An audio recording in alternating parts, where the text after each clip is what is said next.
الحمد لله رب العالمين والعاقبة للمتقين والجنة للمؤمنين والنار للعاصين والكافرين والمنافقين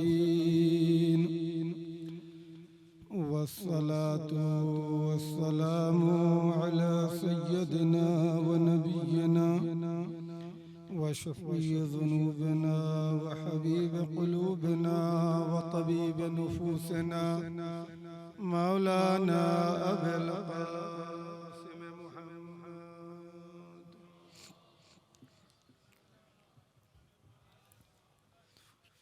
وعلى أهل بيته الطيبين الطاهرين المعصومين المظلومين المنتخبين المنتجبين الذين أذهب الله عنهم الرجس وطهرهم تطهيرا.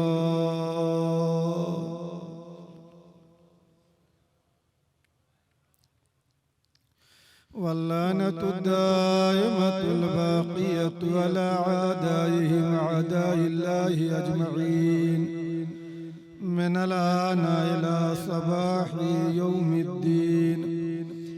أما بعد فقد قال الله تبارك وتعالى في محكم كتابه ومتقنه وقوله الحق: بسم الله الرحمن الرحيم وجعلناهم أئمة يهدون بأمرنا وأوحينا إليهم فعل الخيرات وإقام الصلاة وإيتاء الزكاة وكانوا لنا عابدين.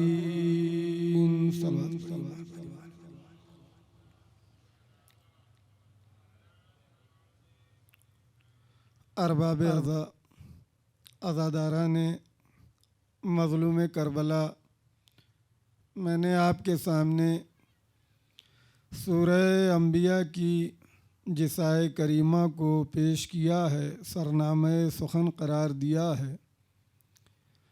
اس آیے کریمہ کے ذیل میں آپ کے سامنے امام سجاد علیہ السلام روحی و ارواحنا لہ الفدا کی معرفت اور شناخت کے حوالے سے بحول قوہ الہی انشاءاللہ معروضات پیش کرنے کی سعی اور کوشش کی جائے گی. میں نے آپ کے سامنے جس آیت کو پیش کیا ہے، یا کریمہ صراحتاً یہ اعلان ہو رہا ہے وَجَعَلْنَاهُمْ أَئِمَّةً يَهْدُونَ بِأَمْرِنَا. ہم نے جنہیں امام اور پیشوا، رہبر اور قائد قرار دیا ہے، یہ ایسا نہیں ہے کہ اپنے منشا اور اپنے ارادے اور اپنے حکم سے کچھ کرتے ہیں، نہیں. یہدون بامرنا، یہ ہدایت کرتے ہیں تو ہمارے امر سے کرتے ہیں. اور یہاں مفسرین نے جو یہدونا کی تفسیر میں جو ہدایت کے معنی ذکر کیے ہیں، وہ در حقیقت ہدایت کا دو مرحلہ ہے. ایک مرحلہ ہے اراء الطریق، راستہ دکھانا، اور دوسرا مرحلہ ہے ایصال الی المطلوب، یعنی اس شخص کو منزل تک لے جا کے پہنچا دینا. یہدون بامرنا، چونکہ ہدایت کی ذمہ داری پروردگار پہ ہے. ان علینا للہدی وَإِنَّ لَنَا لَلْآخِرَةَ وَالْأُولَىٰ، ہدایت کی ذمہ داری ہمارے اوپر ہے، دنیا اور آخرت کا اختیار ہمارے ہاتھ میں ہے. لذا جب پروردگار نے ہدایت کا انتظام کیا تو جن افراد کو بھیجا ذمہ داری ہدایت کو انجام دینے کے لیے، کبھی نبوت کا عہدہ دیا، کبھی رسالت کا عہدہ دیا، اور یہ آخری وہ عہدہ ہے جو ہدایت کی ذمہ داریوں کو بحسن خوبی انجام دے گا، جسے عہدہ امامت کے نام سے یاد کیا جاتا ہے. اسی لیے ارشاد ہو رہا ہے کہ یہدون بامرنا، جو رہبر اور پیشوا جن کو ہم نے بنایا ہے وہ ہمارے امر سے ہدایت کرتے ہیں اور منزل مقصود تک پہنچاتے ہیں. اس کے بعد ارشاد ہے کہ یہ بات ذہن میں رہے کہ جس طریقے سے دیگر بندگان خدا امر خیرات نیک امر کو انجام دیتے ہیں، اچھے امر کو انجام دیتے ہیں، لیکن جن کو میں نے پیشوا اور رہبر بنایا ہے وَأَوْحَيْنَا إِلَيْهِمْ فِعْلَ الْخَيْرَاتِ، ان کی طرف وحی تکوینی ہوتی ہے اس امر کے انجام دینے کی، چونکہ افاضل تشریف فرما ہے جب بھی مصدر مضاف ہوتا ہے تو اس کا مطلب ہے کہ وہ فعل خارج میں محقق ہوا ہو، اور یہاں اعلان ہے وَأَوْحَيْنَا إِلَيْهِمْ فِعْلَ الْخَيْرَاتِ، یعنی ایسا نہیں ہے کہ صرف نیت کر لیا جائے امر خیر کی، صرف ارادہ کر لیا جائے امر خیر کا، نہیں وَأَوْحَيْنَا إِلَيْهِمْ فِعْلَ الْخَيْرَاتِ، ہم نے ان کی طرف جو وحی تکوینی کی ہے وہ در واقع عمل خیر کو محقق کرتے ہیں، وجود خارجی عطا کرتے ہیں۔ وَإِقَامَ الصَّلَاةِ، نماز پڑھتے نہیں ہیں، نماز پڑھنے والے مومنین ہیں، یہ نماز کو قائم کرتے ہیں۔ وَإِيتَاءِ الزَّکَاةِ، اور یہ راہ خدا میں صرف لوگوں کو دینے کے لیے نہیں کہتے ہیں کہ تم راہ خدا میں دو، ان کی ایک خصوصیت یہ ہے کہ یہ بھی راہ خدا میں زکوٰۃ دیتے ہیں۔ وَكَانُوا لَنَا عَابِدِينَ، اور وہ اور ہوتے ہیں کہ جن کو کوئی کمال اور کوئی چیز ایسی مل جائے جس پر ناز و فخر کرنے لگیں تو وہ پروردگار کو بھول جاتے ہیں۔ نہیں، کانوا لنا عابدین، یہ وہ میرے بنائے ہوئے پیشوا اور رہبر ہیں جو میرے عبادت گزار ہیں۔ یہ جو صفتیں ائمہ کی بیان کی گئی ہیں عیسیٰ کریمہ میں، یقیناً اگر دیکھا جائے یہ تمام صفتیں ہمارے اور آپ کے چوتھے امام زین العابدین علیہ الصلاۃ والسلام روحی و ارواحنا لہ الفدا کے اندر پائی جاتی ہیں۔ اور انشاءاللہ چونکہ معرفت کے حوالے سے جب گفتگو کی جاتی ہے، جب کسی انسان کو پہچاننے کے بارے میں گفتگو کی جاتی ہے تو دو طریقے ہیں کسی انسان کے پہچاننے کا۔ پہلا راستہ کیا ہے؟ پہلا راستہ وہی جسے خود امام زین العابدین علیہ السلام نے شام کی جامع مسجد میں خطبے کے دوران آپ نے فرمایا تھا من عرفنی فقد عرفنی، جو مجھے جانتے ہیں وہ جانتے ہیں، ومن لم یعرفنی، اور جو مجھے نہیں جانتے ہیں انباتہ بنسبی وحسبی، تو میں ان کو باخبر کرتا ہوں وہ جانے میرا نسب کیا ہے، میرا خاندان کیا ہے، میرا قبیلہ کیا ہے، میرے ماں باپ کیا ہیں، میرے اجداد اور آبا کیا ہیں۔ پہلا راستہ یہ ہے کہ انسان یہ پہچانے کس گھرانے میں پیدا ہوئے، کس آغوش میں پلے، کس خاندان میں رہے اور کس کے سائے میں تربیت پائی، یہ پہلا مرحلہ ہے شناخت کا۔ اور دوسرا مرحلہ شناخت کا یہ ہوتا ہے کہ ان کا کردار کیا ہے، ان کا کیریکٹر کیا ہے، ان کی کارکردگی کیا ہے، ان کے اندر جو صفات بارز اور اکتسابی صفتیں پائی جاتی ہیں وہ کون کون سی ہیں۔ یہ دو راستے ہیں، انہی دونوں کے راستوں کے تحت مکمل انشاءاللہ گفتگو آپ کے سامنے ذکر کی جائے گی۔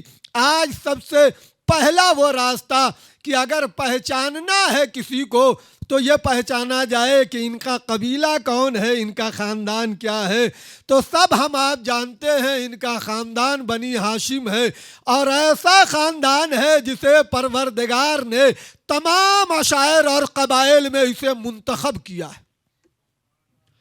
تو خاندان کے اعتبار سے افضل ہیں، خاندان کے اعتبار سے برتر ہیں، اور اگر خاندان کے بعد اور اگر آئیے جو ان کے آباء و اجداد پر اگر آپ کی نظر اور توجہ ہے، صرف میں چھوٹے بچوں کے لیے اور اپنے چھوٹے بھائیوں کے لیے بات ذکر کر رہا ہوں، اگر دادا کو دیکھا جائے تو دادا امیر کائنات ہیں، اور اگر دادی کو دیکھا جائے تو دادی سیدہ نساء عالمین ہے، یعنی دادا ایک اتنا بافضل اور باکمال دادا ہے کہ تاریخ بشریت میں جتنا سید الساجدین کے دادا میں کمالات پائے جاتے ہیں، سوائے خاتم النبیین کے علاوہ کوئی اور ذات نہیں ہے جس میں وہ کمالات پائے جاتے ہو، جن کو پروردگار نے اپنے خاص گھر میں آ کے لوگوں کے حوالے کیا تاکہ کل کوئی یہ نہ کہہ سکے یہ کسی کے محکوم بن کر آئے ہیں۔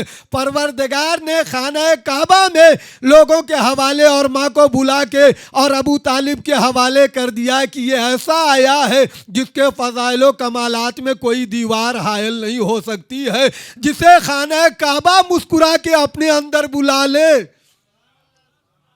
وہ دادا ہے، کتنا با کمال ہے، کتنا با کمال ہے میرے مولا کا، میرے مولا کے یہ دادا، میرے مولا کے یہ دادا جو جد ہیں، جد بزرگ ہیں امیر کائنات علی بن ابی طالب علیہ السلام، اور دادی ہیں بنت مصطفیٰ، اکلوتی بیٹی ہے، تنو تنہا اکیلی بیٹی ہے، یہ الگ بات ہے۔ مورخین نے اور بیٹیوں کا نام لکھ رکھا ہے، لیکن رسول اسلام کی اکلوتی بیٹی ہے اور اتنی با کمال ہے کہ اگر پیغمبر کو سکون ملتا ہے تو شہزادی فاطمہ زہرا سلام اللہ علیہا کے وجود سے۔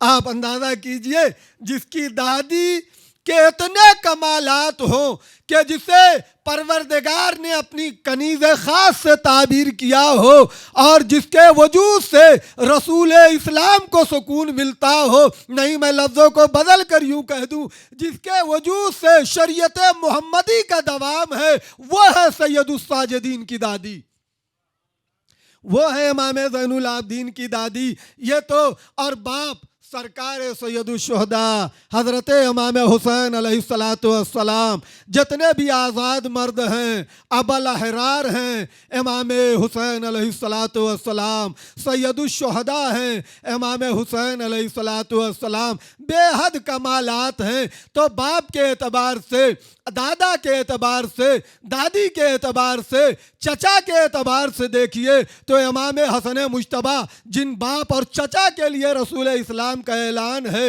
ان الحسن والحسین سیدا شباب اہل الجنہ، تو جس کا دادا سیدین سید الاوصیاء ہو، جس کی دادی سیدہ نساء عالمین ہو، جس کا باپ سید شباب اہل الجنہ ہو، جس کا چچا سید شباب اہل الجنہ ہو، تو یقیناً سعادت آئی ہے، مکمل طریقے سے آئی ہے۔ تو کیوں نہ ان کو بھی دنیا یاد کرے سید الساجدین کے نام سے، تو کیوں نہ ان کو دنیا یاد کرے سید الساجدین کے اعتبار سے۔ یہ تو دادی حال، اور اگر نانی حال پر نظر کی جائے، ماں شہر بانو ہیں، ماں شہر بانو ہیں، جن کے سلسلے میں تاریخ میں 3 نظریے پائے جاتے ہیں۔ بعض مورخین نے لکھ رکھا ہے کہ خلافت دوم میں بادشاہ فارس کی بیٹیوں کو اور ان کے خاندان کے افراد کو اسیر کر کے لے آیا گیا، یہ ایک مورخین کا ایک نظریہ۔ اور دوسرا نظریہ یہ ہے کہ خلافت سوم میں ایسا ہوا ہے کہ تیسری خلافت میں ان کے جو کمانڈر اور جو فوجی تھے، انہوں نے فارس کے بادشاہ کے خاندان کے افراد کو اسیر کر کے مدینے بھیجا ہے۔ وہ واقعہ آپ سب کا سنا ہوا ہے، لیکن یہ دونوں تاریخ کے اعتبار سے اگر دقت کی جائے اور غور کیا جائے، جو مورخین نے لکھ رکھا ہے، جسے سید باقر قرشی نے انکار کیا ہے کہ اصلاً یہ بات صحیح نہیں ہے، یہ در حقیقت اس دور کا واقعہ ہے جس وقت امیر المؤمنین نے جابر بن حریث کو بھیجا ہے الی جانب المشرق، بعث جابر بن الحریث الی جانب المشرق۔ یہ باقر قرشی تابع نے اپنی کتاب امام زین العابدین علیہ السلام کے حوالے سے 3 جلد میں کتاب لکھی ہے، حیات امام زین العابدین علیہ السلام کے نام سے۔ وہاں اپنے اس نظریے کو تقویت دیتے ہوئے اور قوی اور بہتر نظریے کی شکل میں جو پیش انہوں نے کیا ہے، میں صرف نظریہ ذکر کر کے آگے بڑھ جاؤں گا۔ انہوں نے کہا جب مولا کائنات نے بھیجا تو ان کے اس گورنر نے بادشاہ کی 2 بیٹیاں بھیجی ہیں، اور بھیجی ہیں مولا کائنات نے ایک کی شادی سرکار سید الشہداء امام حسین علیہ الصلوۃ والسلام سے کی ہے اور دوسری بیٹی کی شادی محمد بن ابی بکر سے کی ہے، اور جن کے محمد بن بکر سے کی ہے کہ جن کے ایک بیٹے ہیں قاسم پیدا ہوئے ہیں جو بہت ہی فقیہ اور مشہور تھے فقاہت میں اپنے زمانے میں۔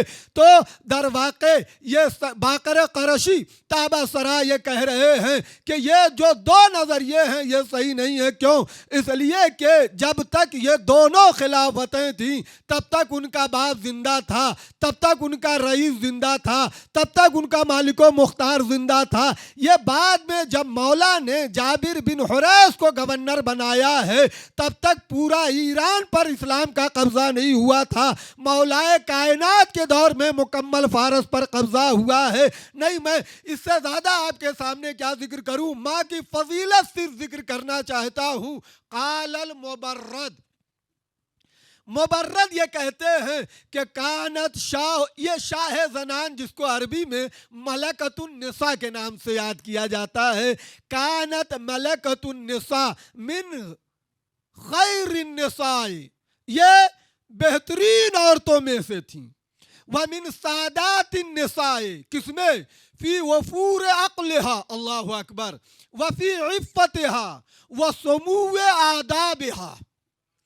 ذرا اندازہ کیجئے، مبرد کہتے ہیں کہ یہ جو شہزادی امام زین العابدین علیہ الصلوۃ والسلام کی جو والدہ ماجدہ ہیں، یہ وفور عقل میں سب سے بہتر، اتنی عقل ہے، اتنا شعور ہے، اتنی دانش اور علم اور عقل اور فراست ہے۔ اور دوسرا فی عفتہا، عفیفہ تھی، پاک دامن تھی، وہ سمو آدابہا، اور جو آداب تھے شہزادی کے وہ بہت ہی بلند و بالا تھے۔ نہیں، میں اس سے بڑھ کے ایک بات ذکر کر دوں، خود روایت کے یہ جملے ہیں، غالباً عمدۃ الطالب کے یہ جملے ہیں کہ مولا کائنات نے امام حسین علیہ الصلوۃ والسلام سے کہا احسن الیہا، ان کے ساتھ اچھا برتاؤ کرو۔ کیوں؟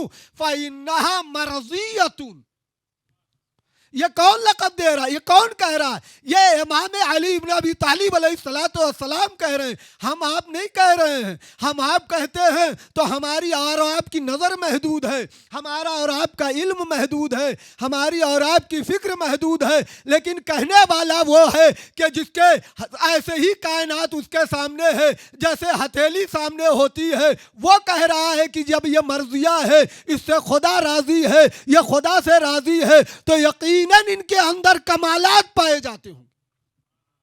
تو ماں کے اعتبار سے بھی، نانی حال کے اعتبار سے بھی باکمال ذات ہے۔ اسی لیے میرے مولا فخر میں کہا کرتے تھے انا ابن الخیرتین، الخیرۃ من العرب قریش ومن العجم فارس۔ اگر عجم میں دیکھا جائے تو فارس معتبر ہیں، فارس کا اعتبار پایا جاتا ہے، سب سے بہتر فارس ہیں، اور اگر عرب میں دیکھا جائے تو سب سے بہتر قریش۔ انا ابن الخیرتین، یہ نسب کے اعتبار سے کہ ماں کے اعتبار سے نانی حال اور دادی حال کے اعتبار سے، اور جو نانا ہے وہ عدل میں شہرۂ آفاق ہے، عدالت سے کام لیا کرتے تھے، کریم تھے۔ اسی لیے رسول اسلام کی حدیث ہے اکرموا کریم کل قوم، ہر قوم کے کریم کا اکرام کرنا چاہیے۔ اگر کوئی اسیر بن کے آتا ہے، کوئی غلام بن کے آتا ہے تو اسے دنیا بازار میں لے جا کے بیچ دیا کرتی تھی، یہ حکومتوں کا انداز رہا ہے۔ لیکن جب یہ آئے کہ جو کریم تھے، کریم خاندان سے تعلق تھا، تو مولا کائنات نے حدیث پیغمبر کے مطابق عمل کیا، ان کو ایسے رشتے سے جوڑا کہ جو کریم ہے، خود بھی کریمہ ہے، شوہر بھی کریم ہے۔ یہ اندازہ آپ کیجئے کہ جس کے ماں باپ کریم ہوتے ہیں تو جو بچہ پیدا ہوگا وہ بھی صاحب کرم ہوگا۔ یہ کس اعتبار سے؟ یہ دادا، نانا اور چچا کے اعتبار سے، یہ پہلی بات۔ دوسری بات ہے کہ جو اگر انسان غور کرے، دیکھیے دو طریقے کے کمالات پائے جاتے ہیں۔ ایک کمال وہ ہے کہ جو ظاہری ہے، جس کو جسمانی کمالات کے اعتبار سے یاد کیا جاتا ہے، اور کچھ کمال وہ ہیں جو معنوی ہیں، جن کو روحانی کمالات کے نام سے یاد کیا جاتا ہے۔ اور اس میں کوئی شک نہیں ہے کہ جسمانی کمالات کی بھی ایک حیثیت ہے۔ یہ نہ سوچے کوئی کہ جس کو اللہ نے بہت زیادہ خوبصورت بنا دیا ہے تو اس کا مطلب ہے کہ تمام عنایتیں اسی کے ساتھ ہیں۔ نہیں، اگر نہیں ہے تو یقیناً پروردگار نے حسن دیا ہے تو کچھ سمجھ کے دیا ہے۔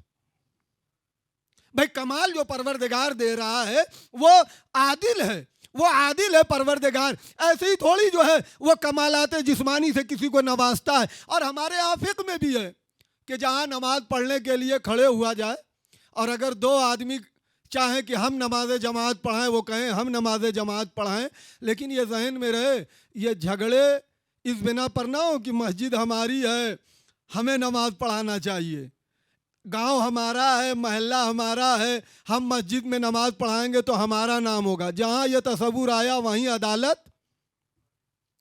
یہ اس لیے آگے بڑھ رہے ہیں، سبقت کرنا چاہتے ہیں تاکہ ثواب مل جائے، تاکہ جو امامت کا ثواب ہے، جو جماعت پڑھانے کا ثواب ہے، وہ ہمیں زیادہ مل جائے۔ اگر دو آدمی اگر آپس میں اس نیت سے اگر آپس میں چاہیں کہ ہم پہلے جائیں تو وہ سلسلے وار پوری گفتگو ہے کہ دیکھا جائے گا جو عدالت میں بہتر ہے، زیادہ اس کے اندر پائی جاتی ہے، اسے مقدم کیا جائے گا علم کے اعتبار سے۔ وہ تمام چیزیں آخر میں ایک چیز ہے، اگر سب میں برابر ہیں تو یہ دیکھا جائے گا من کان اصبح وجہن، جو حسن اور جمال کے اعتبار سے، صباحت اور وجاہت کے اعتبار سے جو خوبصورت ہوگا اس کو مقدم کیا جائے گا۔ میں نے پھر کہا یہ جو آپس میں ہم چاہیں نماز پڑھا لیں، ہم نماز پڑھا لیں، یہ اگر انا آ گئی تب تو کوئی ثواب ہی نہیں، تب تو کچھ، صرف اگر یہ نیت ہے کہ ہمیں ثواب مل جائے، اور یقیناً ثواب ہے۔ دیکھیے ظاہر سی بات ہے جو امام جماعت ہوتا ہے اس کا ایک اپنا الگ ثواب ہے، پڑھتا تو وہی ہے، معمومین کیا کرتے ہیں؟ ان کو صرف سننا ہے اور بہت کم پڑھنا ہے۔ پوری ذمہ داری کس کی ہے؟ یہ 2 رکعت یا 4 رکعت یا 3 رکعت نماز پڑھانے والے کی۔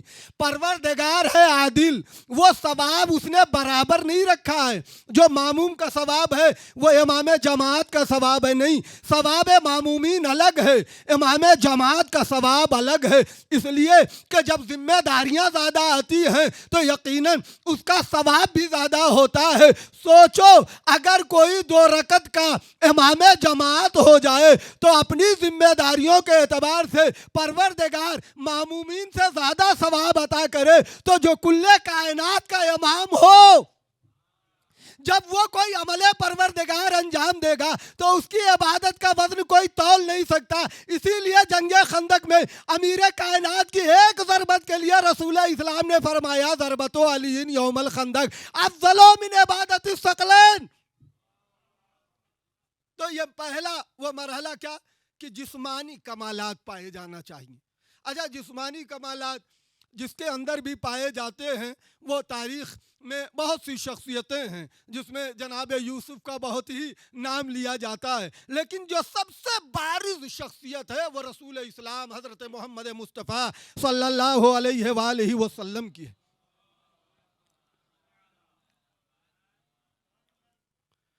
کہ جن کے سلسلے میں جسمانی کمالات کے سلسلے میں خود ام المومنین اس بات کو نقل کرتی ہیں کہ اگر سوئی بھی گر جاتی تھی سرکار آتے تھے تو ان کے نور سے مجھے وہ سوئی مل جاتی تھی، اور آپ کے جسم کا سایہ نہیں ہوتا تھا، آپ کے جسم پر کوئی نجس جانور نہیں بیٹھ سکتا تھا۔ کیوں؟ اس لیے کہ یہ آیت تطہیر کے مصداق ہیں، خاتم النبیین ہیں، سید المرسلین ہیں۔ جسمانی کمالات سرکار ختمی مرتبت کے بہت سے ہیں۔ اپنا لاب دہن کسی اندھے کنویں میں ڈال دیا تو میٹھا پانی اور شیریں پانی پیدا ہو گیا، کسی کے دستے سر پر دستے شفقت پھیر دیا تو یتیمی کا احساس ختم ہو گیا، کسی نے ان کو دیکھ لیا تو وہ صحابی ہو گیا۔ یہ پیغمبر اسلام کے متعدد کمالات ہیں۔ ہاتھ پر سنگریزے آ جائیں تو تسبیح پڑھنے لگیں، اشارہ کر دیں تو درخت چل کے آنے لگے، اشارہ کر دیں تو چاند کے 2 ٹکڑے ہو جائیں۔ یہ سب ہے سرکار ختمی مرتبت کے کمالات، اور یہی جسمانی کمالات جو سرکار ختمی مرتبت کے ہیں یہی ائمہ اطہار میں منتقل ہوتے چلے گئے۔ ایسا نہیں ہے صرف پیغمبر کے اندر جسمانی کمالات پائے جا رہے تھے، مولا کائنات کے اندر بھی جسمانی کمالات پائے جا رہے تھے، امام حسن کے اندر بھی جسمانی کمالات پائے جا رہے تھے، امام حسین علیہ السلام کے اندر جسمانی کمالات پائے جا رہے تھے۔ اسی طریقے سے میرے مولا میرے آقا سید الساجدین کے اندر بھی جسمانی کمالات پائے جا رہے تھے۔ میں 2 جملے کہنا چاہتا ہوں جو مورخین نے لکھا ہے کہ سید الساجدین کے جسمانی کمالات اتنے تھے کہ جو دیکھتا تھا وہ اپنی نظر کو ان کے چہرے سے ہٹا نہیں پاتا تھا۔ جو امام زین العابدین علیہ السلام کے چہرے پر، ان کے جسم اقدس پر جس کی نظر پڑ جاتی تھی، وہ جملے مورخین نے جو لکھے ہیں، لا تشبہ برؤیت صباحت وجہی عین ناظرہ، جب بھی آپ کے چہرے کی جو صباحت اور وجاہت ہے اس پر کسی کی نظر پڑ جاتی تھی۔ ہمارے ہاں کیا ہے، ایک چیز بار بار دیکھیے، آدمی سوچتا کتنی بار ایک مناظر کو دیکھا جائے، ایک منظر کو کتنی بار دیکھا جائے، بار بار دیکھنے سے انسان کا ذہن تھک جاتا ہے، نظر خستہ ہو جاتی ہے، سوچتا ہے کسی اور منظر کو دیکھا جائے۔ لیکن واہ رے جسمانی کمالات سید سجاد، جس کی نظر پڑ جاتی تھی وہ مسلسل امام کو دیکھتا رہتا تھا۔ نہیں، اس کے علاوہ پھر مبرد نے ایک جملہ کہا ہے کہ امام زین العابدین علیہ السلام وہ ہیں کہ جن کے چہرے پر نور الانبیاء وحیبت الاوصیاء، اللہ اکبر، نبی نہیں کہا ہے، انوار انبیاء کہا ہے۔ اس کا مطلب یہ ہے جو آدم کا نور ہے وہ نور ہے، وہ چہرے امام زین العابدین میں پایا جاتا ہے، جو نوح کا نور ہے وہ ان کے جسم میں پایا جاتا ہے، جو دیگر انبیاء کا جو نور ہے وہ ان کے جسم میں پایا، یعنی تمام انبیاء کے انوار کو اگر کوئی دیکھنا چاہتا ہے تو چہرے امام سجاد پہ نظر کر لے، اور اگر تمام اوصیاء کی ہیبت اگر کوئی دیکھنا چاہتا ہے تو امام سجاد کو دیکھ لے۔ یہ ہے جسمانی کمالات۔ لیکن اس کے علاوہ جو کمالات وہ کہ جن کو معنوی کہا جاتا ہے، جن کو روحانی کمالات کے نام سے یاد کیا جاتا ہے، جسے علماء اخلاق نے 7 کمال کے نام سے یاد کیا ہے۔ پہلے کمال کا نام ہے ارادہ۔ دیکھیے جتنا ارادہ قوی ہے اتنے ہی انسان اپنے اس مقصد تک جو ہے وہ رواں دواں ہے۔ جہاں ارادے میں کوئی ضعف اور کوئی کمزوری آئی، لاکھ وسائل پائے جاتے ہوں لیکن انسان کا ارادہ قوی نہ ہو تو ایسی صورت میں وہ اس اپنے مراد کو اپنی منزل تک پہنچ نہیں سکتا۔ ارادہ بے حد ہونا چاہیے، اور جب ارادہ قوی ہوتا ہے تو ارادہ قوی کے بعد صبر پیدا ہوتا ہے، اور جب قوت صبر پیدا ہوتی ہے تو قوت صبر کے بعد شجاعت پیدا ہوتی ہے، اور جب قوت شجاعت پیدا ہوتی ہے تو شجاعت کے بعد صلابت رائے جیسی صفت آ جاتی ہے، اور جب صلابت رائے جیسی صفت آ جاتی ہے تو پھر اتنا جذبہ ہوتا ہے کہ حق کو حق کہا جائے، باطل کو باطل کہا جائے۔ یہ وہ صفات ہیں کہ جن کو معنوی صفات کے اعتبار سے یاد کیا جاتا ہے۔ کوئی آئے امام زین العابدین علیہ السلام کے ارادے کو دیکھے، کتنا محکم ارادہ ہے۔ جس وقت سرزمین کربلا پہ امام حسین علیہ السلام عیادت کے لیے آتے ہیں، آواز دیتے ہیں میرے لال یہ بتاؤ تمہاری خواہش کیا ہے، کیا کچھ چاہتے ہو؟ آواز دے اے بابا رضائے پروردگار کے علاوہ کسی چیز کی خواہش ہی نہیں۔ اللہ اکبر، رضائے پروردگار کے علاوہ کسی چیز کی خواہش ہی نہیں ہے۔ کتنا محکم ارادہ ہے کہ جو کچھ ہو جائے بابا، جو آپ کا مشن ہے میں اس مشن کو لے کے چلوں گا۔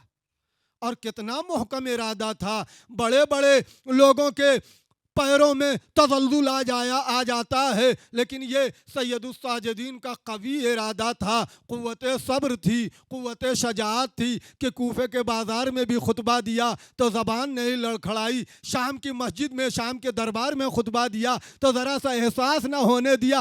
سب یہ سمجھ رہے تھے کہ یہ حاکم ہیں وہ اسیر ہیں، اتنا ارادہ، اتنی شجاعت، اتنا صبر، اتنی صلابت رائے، اتنا احقاق حق، اتنا ابطال باطل تھا کہ لوگ حیران و پریشان تھے کہ یہ جس کو ہم قیدی بنا کے لائے ہیں، یہ جس کو ہم اسیر بنا کے لائے ہیں، یہ مانوی کمالات، یہ مانوی کمالات۔ دیکھیے کسی بھی انسان کو اگر آپ پرکھنا چاہتے ہیں تو 3 چیزیں ضروری ہیں۔ ایک صلوات پڑھیے محمد والے محمد۔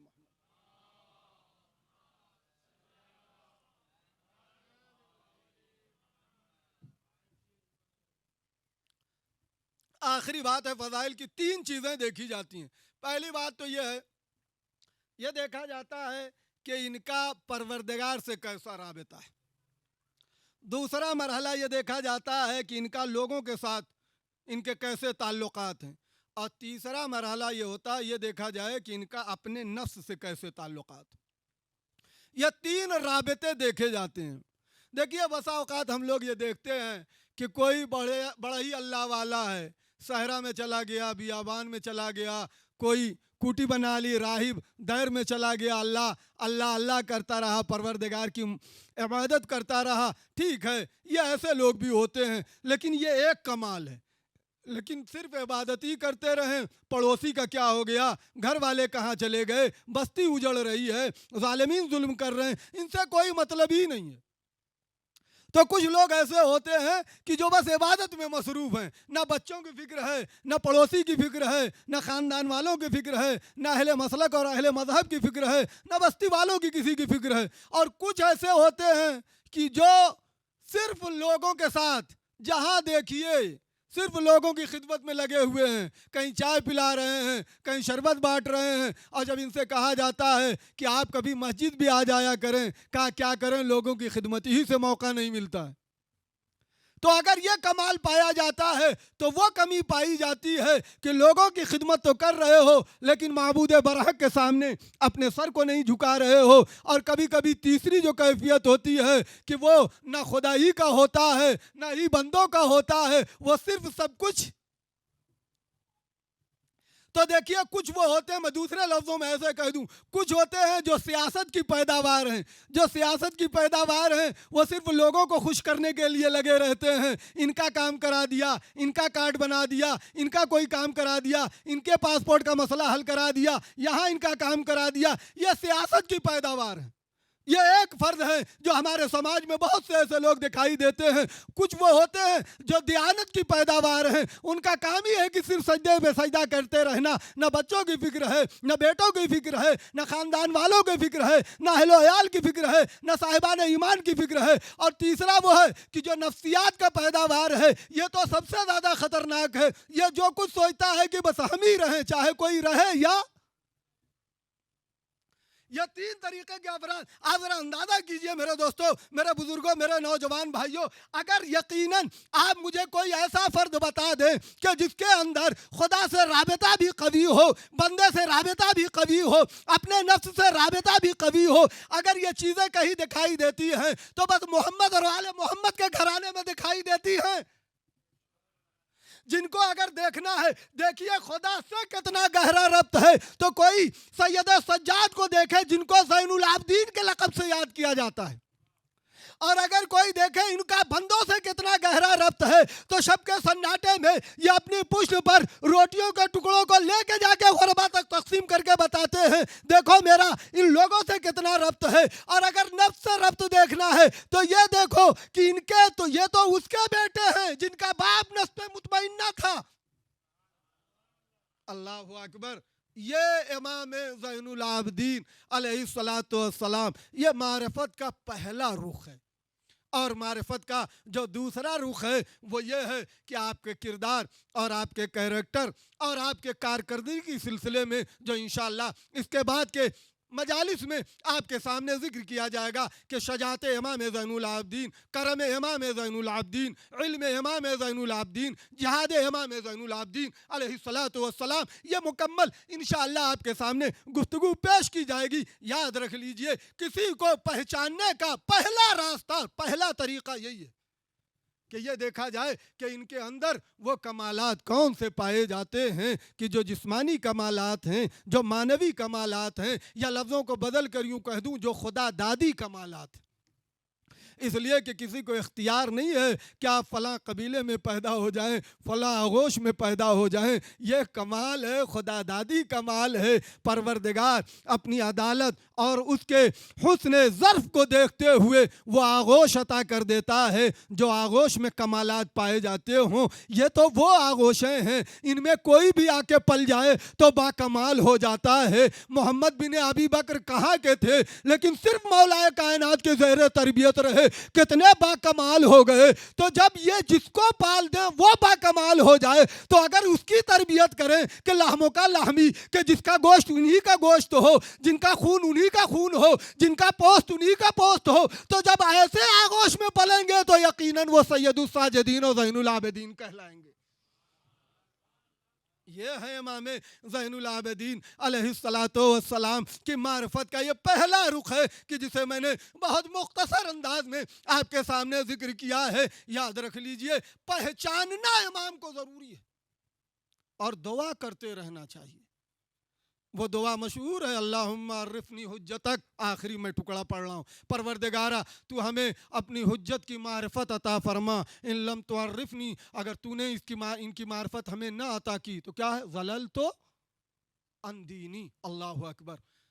یہ دعا کرتے رہنا چاہیے کہ ہمیں ائمہ معصومین علیہم السلام کی معرفت عطا ہو جائے۔ میں اپنی منزل سے نزدیک ہو گیا ہوں امام زین العابدین علیہ السلام کو پہچاننے کے لیے ان کے خاندان اور ان کے آباء و اجداد کا بھی پہچاننا ضروری ہے، لیکن ساتھ ہی ساتھ ان کے اندر پائے جانے والے وہ کمالات، ان کے اندر پائے جانے والی وہ خصوصیات انہیں بھی جاننا چاہیے۔ کیوں؟ اس لیے کہ پروردگار نے انہیں اسوہ حسنہ بنا کے بھیجا ہے۔ ان کی زندگی ہمارے لیے نمونہ عمل ہے، قدم بقدم، لمحہ بلمحہ ایک ایک کلمہ جو امام سے ادا ہو جائے وہ ہمارے لیے حجت ہے۔ ہم اس کے لیے، ہمارے لیے حجت ہے، لازم ہے ہم اس پر عمل کریں۔ یاد رکھ لیجئے، امام زین العابدین علیہ السلام جتنی مصیبتیں میرے مولا نے ان اپنی آنکھوں سے دیکھی ہے، یقیناً بڑے مصائب میرے مولا نے دیکھے ہیں۔ ولادت سے لے کے صرف 2 برس کی عمر تھی کہ جب اپنے دادا کی شہادت کو دیکھا ہے کہ جہاں ابن ملجم نے میرے مولا امیر کائنات کے سر کو زخمی کیا، یہ بھی امام سجاد علیہ السلام نے دیکھا۔ اور اس کے بعد امام سجاد علیہ السلام نے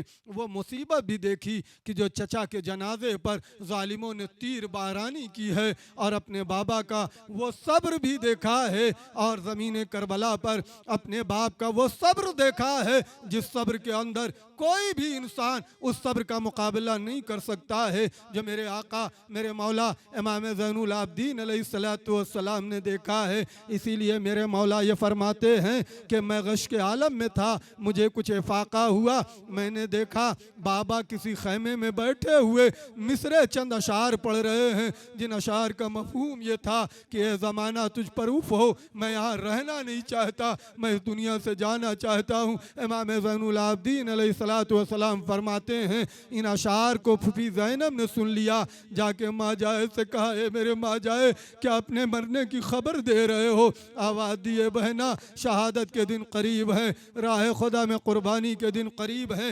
امام زین العابدین علیہ السلام وہ ہیں کہ کربلا کے میدان میں بیماری کی وجہ سے راہ خدا میں قربانی نہ دے سکے، نہ پیش کر سکے، اور یہ مصلحت پروردگار تھی کہ نسل امامت باقی رہ جائے۔ اسی لیے جب آقا حسین رخصت آخر کے لیے آئے ہیں تو اپنی بہن زینب سے یہی تو کہا ہے، اے بہنا مجھے میرے بیٹے سید سجاد کے پاس لے چلو تاکہ میں اس سے رخصت ہو لوں۔ آ گئے، پھوپھی نے شانہ ہلایا، اے بیٹا اٹھو اٹھو، بابا رخصت آخر کے لیے آئے ہیں۔ اے پھوپھی اماں کچھ دکھائی نہیں دے رہا ہے میرے لال، ذرا غور سے دیکھو۔